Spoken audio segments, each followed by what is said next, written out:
omnis, todo aquel que se exalta será humillado, y quien se humilla será exaltado. En nombre del Padre, del Hijo y del Espíritu Santo. Amén. Queridos fieles, estamos en este domingo, dentro de la octava de la Asunción, también llamado domingo precisamente de la humildad, o domingo del fariseo y del publicano.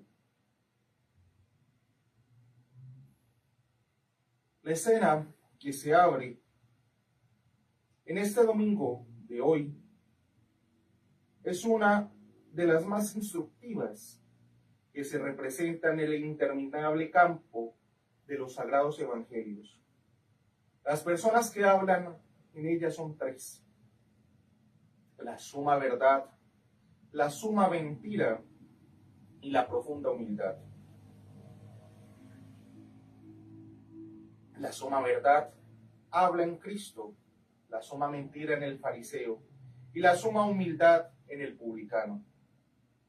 Llamábanse fariseos los que profesaban cierta secta fundada en el reino de Judea hacia el tiempo en que florecieron los macabeos, y se llamaban fariseos sus profesores, porque esta voz significa unos hombres separados y distinguidos de los demás por un género de vida que alucinaba o engañaba al público, de que ellos hacían ostentación pomposa y vana. Afectaban delante del mundo una modestia estudiada, una austeridad postiza, una regularidad exterior, que deslumbraba a los pocos reflectivos y reflexivos. Por afuera, sepulcros blanqueados y magníficos, labores, molduras y preciosidades; por dentro, huesos, calaveras, gusanos y porquería. El alma de sus acciones era el orgullo y la vanidad, el gran móvil que los agitaba. Llamábanse publicanos entre los romanos los recaudadores de rentas reales, o los exactores de las gabelas y de los tributos públicos, de donde les venía el nombre de publicanos. Nombre odioso entre los judíos que tenían a los que ejercitaban este empleo, por unos hombres sin fe, sin religión, sin conciencia, sin humanidad, codiciosos y usureros de profesión. Este era el carácter común de los fariseos y este el de los publicanos. Pues volvamos ahora, queridos fieles, a la escena que se nos representa en el Evangelio de hoy. Los hombres, decía nuestro Señor, subieron y entraron juntos en el templo a hacer oración, uno fariseo y el otro publicano. El fariseo, en lugar de hacer oración y de humillarse en la presencia del buen Dios, comenzó a complacerse y aún a alabarse pomposamente de la justicia de sus obras, y sin dignarse de hincar, siquiera por ceremonia, las rodillas delante, y decía entre sí mismo: mil gracias os rindo, Señor, porque no soy como los demás hombres, especialmente como este infeliz y pobre publicano. Esto decía mirándole con desdén despreciativo y fastidioso. Él y todos los de su estofa son unos ladrones, unos desalmados, unos adúlteros, pero yo soy un modelo de santidad, un hombre lleno de religión, porque lo primero, ayuno por devoción 2 veces en la semana, esto sin los otros ayunos del precepto que manda la ley, de los cuales soy el más exacto y aún escrupuloso observador. Después pago los diezmos de todos mis bienes con la mayor exacción, y no me contento con pagarlos de aquellos frutos gruesos que la misma ley prescribe. Eso ni dado ni gracias, porque es una obligación con que cumplen todos los más relajados y los menos observantes, de más a más, y por vía de peroración, de su prerrogación voluntaria, más adelanto a pagarlos hasta el del anís y del comino, sin perdonar a las legumbres más despreciables y más viles. En fin, soy un hombre que me distingo de todos los demás por la santidad de mis costumbres y por mis virtudes heroicas. Non sum sic ucceteri hominum, nos dice el Evangelio. Lindamente, discretamente, humilidísimamente, pero dejémonos de ironías, neciamente, vanísima y soberbísimamente. No me diréis, pregunta San Agustín, ¿dónde se encuentra siquiera una palabra que huela a cosa de oración en toda esa pomposa perorata de aquel hipocritón? Busca una sola palabra que tenga siquiera alguna apariencia de oración, que yo os pagaré el hallazgo. Os dice San Agustín, qui rogaverit Deum quare in verbis eius nihil invenies. Ahora recordemos lo que significa oración, tal como nos lo dice Santa Teresa de Ávila.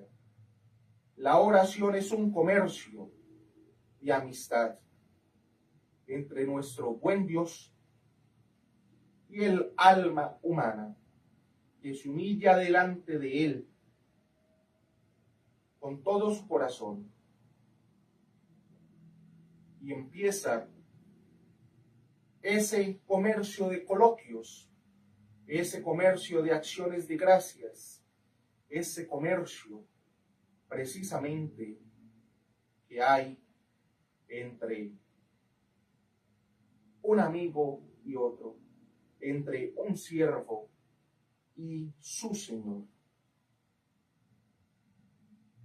O qué original, tal propio, o qué modelo, queridos fieles, de innumerables copias que andan por el mundo con este supuesto modelo de oración del fariseo. Copias que andan por el mundo de todos los estados, de todos los sexos y de todas las condiciones, porque poseen dos o tres virtudes aparentes, más por temperamento, por ostentación o por hipocresía, que por principio de devoción verdadera, porque carecen de dos o tres vicios, o contrarios a su temple natural, o incompatibles con otras pasiones más torpes que los dominan. He aquí que ya tienen por unos hombres que hacen clase aparte entre todos los demás, vanos ostentadores de su afectada circunspección y de su hipócrita regularidad, orgullosos declamadores contra los abusos, contra las faltas hoy en día de algunos clérigos, de algunos obispos, faltas obviamente morales, eternos plañidores de la relajación, censores implacables de todo el género humano, perpetuos pregoneros de su distinguida virtud, entre comillas. En cambio, el publicano del Evangelio era de carácter bien diferente. Sin atreverse a entrar en lo interior del templo, teniéndose por indigno de acercarse mucho al tabernáculo, al santo de los santos, sin osar siquiera levantar los ojos al cielo, creyendo que no era merecedor de mirarle, dándose recios golpes de pecho, decía: Señor, tened misericordia de este pobre pecador. Domine, propitius est mihi peccatori.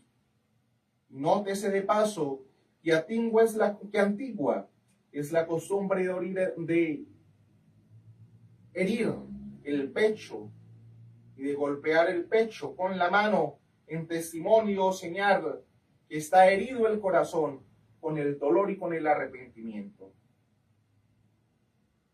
Y allí tomamos precisamente el mea culpa, mea máxima culpa, los tres golpes de pecho.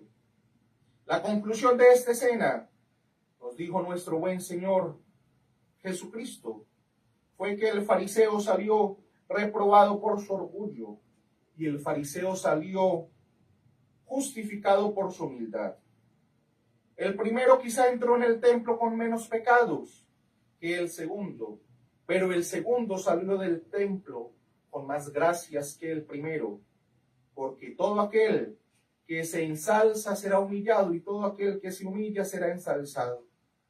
Con todo, con efecto, queridos fieles, para salvarse, es menester ser verdaderamente humilde, y sin serlo ninguno se salvará. No puede una balanza levantarse sin que en la otra se baje, ni puede un alma elevarse hasta el cielo sin que primero se abata hacia la tierra.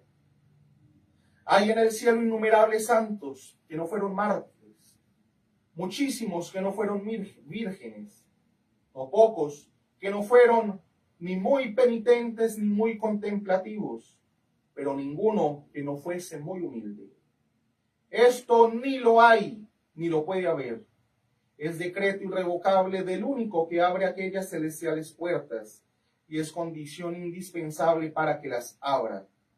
Nisi efficiami nisicut parvoli non intravitis in regnum celorum, nos dice nuestro buen Señor.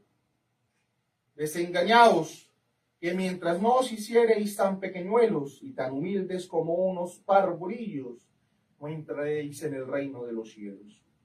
Y es la razón, porque todas sus puertas son muy bajas y muy estrechas.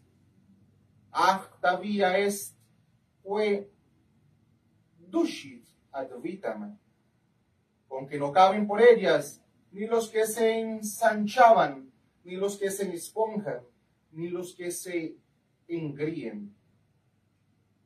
Dice que para salvarse era necesario ser verdaderamente humilde, y lo dije también con toda la reflexión, porque hay muchas humildades de pura perspectiva. Se puede decir que la modestia y la humildad afectada es hoy la virtud de la moda. Veréis a unos sujetos, hombres totalmente del mundo, que se os presenta con un exterior admirable, con una compostura muy buena, ojos bajos, el semblante modesto, las palabras medidas, el tono de la voz dulce, moderado y como templado a compás. Hablan poco, oyen mucho, no porfían, no contradicen, y si alguna vez muestran sentir lo contrario, es con tanta cortesía que están respirando al parecer un grande aprecio de lo que oyen y una gran desconfianza de lo que ellos dicen.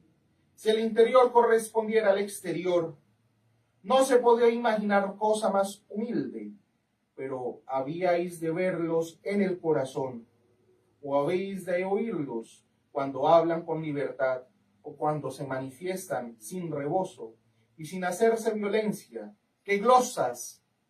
¡Qué fisgas! ¡Qué desprecios de los demás! ¡Y qué satisfacción de sí mismos! O veis a otros, queridos fieles, de igual manera, que se comportan bien, que hablan de humildad, etcétera, etcétera.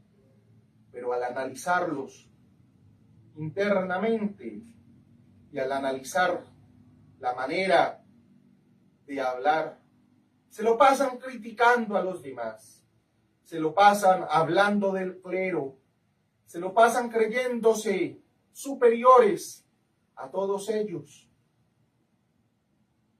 se lo pasan murmurando, se lo pasan precisamente diciendo que X o Y, sacerdote, obispo o clérigo, que habla con la verdad, con justicia, que no habla, digámosle, como hacen hoy en día los modernistas, con puro paz y amor. Están pensando que ese es un mal sacerdote, un mal obispo. Murmuran por dentro, los destruyen precisamente en su interior. Veréis a otros que apenas abren la boca, sino para llenarse a sí mismos de desprecios, y hacen intolerables las conversaciones, porque apenas se pueden sufrir sus tediosos abatimientos. Si se habla de prendas naturales, no tienen ninguna. Si de virtud son tan miserables pecadores. Si de ciencia son unos ignorantes. Si de cultura son unos rústicos. Si de discreción son unos salvajes. Si de conducta son unos imprudentes. Y en fin, en todo se califican de unos brutos. Pudiera sentir más bajamente, decía el humilde San Francisco, pero tocadlos en el pelo de la ropa, decid vosotros de ellos no más que un poquito de lo que ellos dicen de sí mismos. Tange montes et fumigabunt. Veréislos cómo humean, cómo chispean, cómo centellean, cómo llenan al mundo de apologías y a sus desengañadores de sátiras sangrientas. A otros hallaréis tan distantes en esto que se ve y en esto que se les oye de toda especie de ambición, que de todo se cacarean por indignos. Si se les habla de empleos, como que se sonrojan, si de dignidades, como se alteran, si de injusticia que se hace a su mérito, como que no reconocen alguno. Algunos otros que hablan que el obispo, que los sacerdotes tienen que ser humildes en el vestir dignamente en el altar. Está mandado para los obispos el usar la sotana coral al momento de celebrar misa. Ornamentos dignos, porque es el Rey de la vida quien está en el altar. Y el obispo precisamente es príncipe de los apóstoles. Está mandado usar traje coral en ciertas solemnidades. Está mandado usar en el mundo hispano, aparte del mantelete, usar el Saturno, usar el bonete español, la esclavina. Todo eso está mandado por la Iglesia. Algunos dicen que en el tiempo de ese vacante todo esto quedó en el pasado. A ver, está mandado por la Iglesia desde antiguo. Ceremonial de los obispos, lo vemos allí. Cómo un obispo debe de vestir, cómo un obispo debe de comportarse. Los pontificales también se dan instrucciones. Los liturgos de antaño, en todos sus manuales, hablan de cómo debe ser el obispo y el cura. ¿Quién suprimió todo esto? Todos estos usos, todas estas costumbres de la Iglesia, sin haber papa, viendo que el único que puede suprimirlas es un papa. Qué remolino y qué ruidoso murmurio no se levanta ya dentro de su corazón y de su pecho. Imitan aquel ruido arremolinado que forman allá los vientos dentro de las cavernas de Eolo. Circumclaustra fremunt magno con murmurare venit. Con murmure venit. A los principios no es más que murmurio que se oye como distante allá, en profundas concavidades, pero como es tanta la violencia, rompe en fin y surge para en estrépito y en terremoto, ni deja de tener sus énfasis, que a las cavernas se les llame claustros, porque ni estos, ni aun las sepulturas de cadáveres con vida, están tal vez exentos de semejantes murmuraciones. Y aquellos o aquellas que fueren de este carácter, o de los otros que acabo de apuntar, no más que como en bosquejo, ¿serán acaso verdaderamente humildes? Les pregunto a ustedes. ¿O qué distantes están de la humildad verdadera? ¿O qué desviados de tenerse ellos por unos parbolillos, cuando tienen por unos parbolillos a todos los demás? Pues desengáñense, que no es esta la verdadera humildad, a que está prometido el reino de los cielos. David declara que es en dos palabras. ¿Cuál es esta en dos palabras? Humili spiritu salvavit. Salvará el Señor a los humildes de espíritu. A los humildes de espíritu dice, no a los humildes de boca, ni a los humildes de gesto, ni a los humildes de figura, ni a los humildes de ceremonia. Esa es la humildad del contrabando, que se descamina en las puertas del cielo. La humildad que únicamente logra entrada franca es la humildad verdadera. Y no hay otra humildad verdadera que la humildad del corazón y del espíritu. Pero ¿quiénes son los humildes de espíritu? Nos podemos preguntar. ¿Y cuáles son las señales indubitables para conocer su carácter?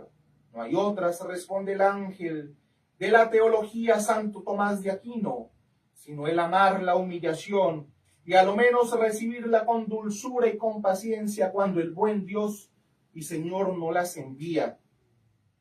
Humili spiritus sunt, qui amant humiliationem vel saltemillam recipiunt sine querela. Amar la humillación es el grado más perfecto de la humildad verdadera. Recibir sin quejarse es el primer grado necesario de esta virtud indispensable. No tienes obligación a ser tan santo que desees ser humillado y te complazcas en serlo, pero tienes obligación de ser tan buen cristiano que cuando te humillen, no te resistas, y cuando te desprecien, no te quejes. Sin eso no hay humildad de espíritu, y sin humildad de espíritu no hay salvación. Ningún carácter más propio que esta humildad de espíritu, que es el que expresó nuestro buen Salvador en la metáfora de los niños o de los muchachos, sobre los muchachos o sobre los niños. Todo parece que tienen autoridad. Los padres, los maestros, los criados, los extraños.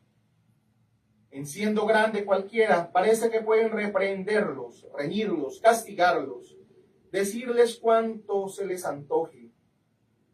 Si les da un puntapié, se les tira las orejas, se les da un pescozón, se les echa en hora mala, se les dice que son unos picarillos, unos malos muchachos, etcétera, que hacen los chicos a lo más 2 pucheros y derramar 4 lágrimas, pero quejarse ni darse por agraviados, hasta ahora ningún muchacho lo ha hecho, un buen muchacho lo ha hecho. En una mesa, en una visita, se les trata punto menos que a los perros, que a los gatos, que a los papagayos. Se les contenta con un bizcocho, con una torta, con un dulce, y ese que le vayan a tomar en un rincón. Y ellos no solo no se muestran resentidos, sino que se dan por muy contentos. Pues mientras vuestra humildad no sea parecida a la que muestran estos niños, pocas señas tendrán de ser aquella humildad verdadera, aquella humildad de espíritu, a la cual está prometido el reino de los cielos. El verdaderamente humilde está muy persuadido a que todos tienen autoridad sobre él para ajarle y para despreciarle, y cuando no lo desee, a lo menos llegando la ocasión, no lo rehúsa. Siéntelo el cuerpo, que esta es una cosa muy natural, pero resígnase el espíritu, conociendo de buena fe la presencia de Dios, que aquello es lo que merece, aquello es lo que le corresponde, y aquello lo que le está bien. Y dice con David, bonum mihi quia humiliastime, mil gracias os doy, oh Dios mío, porque me habéis humillado, que esto es lo que en realidad, lo que a mí más me conviene. Pero cuidado con no confundir la humildad de espíritu con el apocamiento y con la pusilanimidad de espíritu. Esta es propia de unas almas apocadas, de unos corazones rateros, de unos entendimientos vulgares, no solo obscurecidos, sino casi del todo apagados, al contrario de la verdadera humildad de espíritu, Es la virtud de las almas grandes, de los entendimientos de primera clase y de los corazones generosos, creados para las mayores empresas. Por eso nos dice San Francisco de Sales que la señal menos equívoca de que uno es simple es un pobre hombre, es el que sea vano y presumido. De suerte que en la admirable lógica de este discretísimo santo valen estas consecuencias: es vano, luego tonto; no es humilde, luego es simple. Y es la razón porque solo quien tiene un entendimiento despejado conoce vivamente su inteligencia, su necesidad, su indigencia y su nada. Y solo quien posee un corazón noble y generoso la confiesa. Los entendimientos vulgares son como aquellos pobres aldeanos que, no habiendo salido jamás de su rincón, piensan que las cosas de su lugar son las mejores del mundo. No hay iglesia como la suya, ni torre como la suya, ni campanas como las suyas, ni campos como los suyos. Los hombres de claro entendimiento son como los que, habiendo corrido mucho mundo, cuando vuelven a su patria conocen su pobreza y se avergüenzan de lo que antes celebraban precisamente.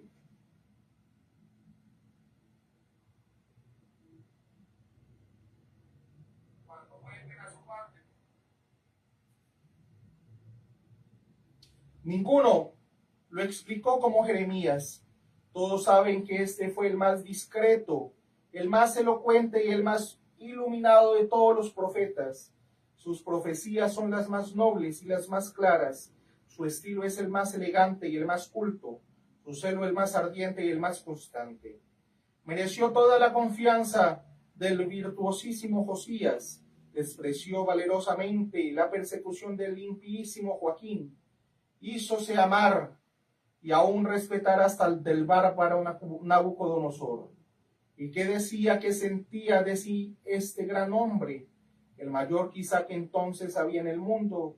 Ego vir videns paupertatem meam. Yo soy un hombre que veo y estoy viendo mi pobreza. Esto es como exponen los intérpretes: la pobreza de mis dones, la pobreza de mis talentos, la pobreza de mi celo, la pobreza de mis servicios. En una palabra, mi suma humildad. ¿Qué dice el hombre iluminado? Pues ¿quién recibió más dones de la gracia? ¿Quién mereció más talentos a la naturaleza? ¿Quién hizo mayores servicios a la patria? ¿Quién tuvo mayor celo por su pueblo? ¿Quién fue más útil a toda la nación? Seguramente ninguno. Pues cómo o por qué dices que estás viendo tu pobreza suma y tu suma inutilidad? ¿Por qué? Porque eres un hombre que veía, esto es, un hombre iluminado, un hombre que claro entendimiento, un hombre de luces muy superiores a la de los otros hombres. Por eso no veía en sí más que pobreza, inutilidad y miseria. Si tuviera entendimiento vulgar y ratero, si fuera de un corazón abatido y apocado, nada esto vería y nada esto confesaría. Lo mejor es que con pocos dones bastaría, pero como era de un corazón grande y un entendimiento tan noble, conoció que era un pobre, un miserable y un inútil. Y no solo lo conoció, sino que también lo confesó con profundísima humildad.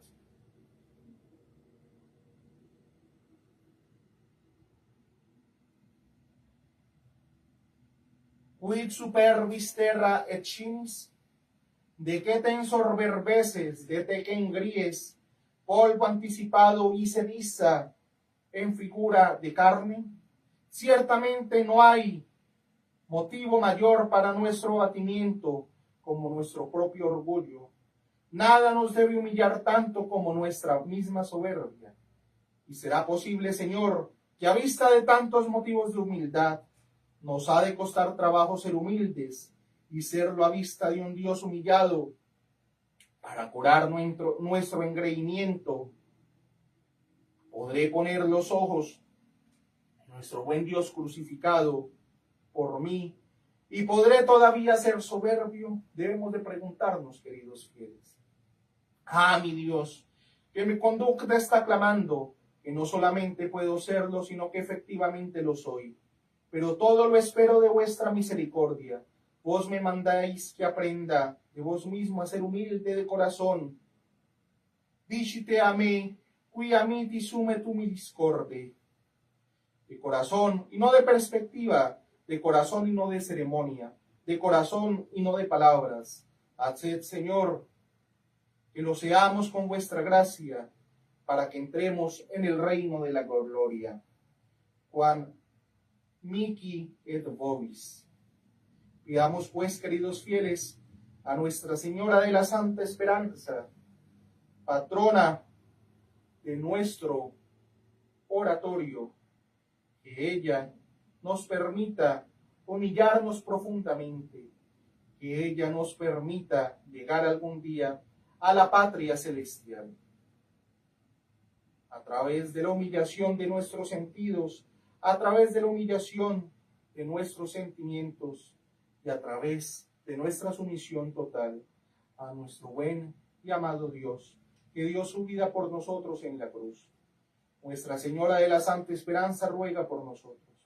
Nuestra Señora de la Santa Esperanza ruega por nosotros. Del Padre, del Hijo y del Espíritu Santo. Amén.